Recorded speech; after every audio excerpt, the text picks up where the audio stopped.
Sinister Myth podcast. This is a preview of our next full-length interview with Elissa Washuta, which sees her talking about trauma, the body, and weightlifting.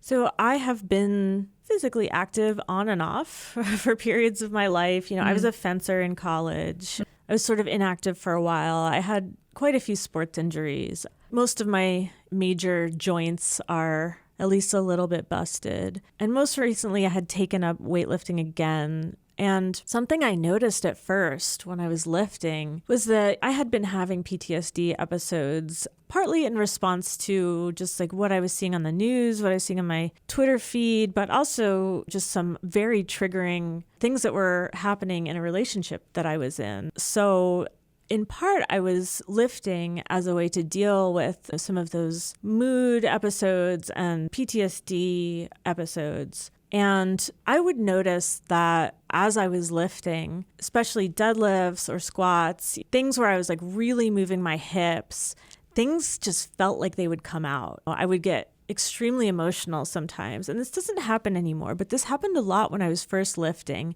It would be like something emotionally snapped and something came out. I'd be crying at the gym. It felt very much like I had been bound up with things and I had been inactive in part because I wasn't ready to let these things out. The more I lifted, the better I felt, but I absolutely felt like I was loaded up with those things in my joints.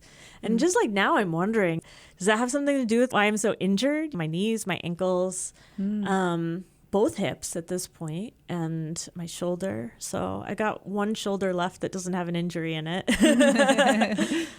Keep that one with no injuries. We'll see. I'm going to try to get that one too. I'm going to try to do something.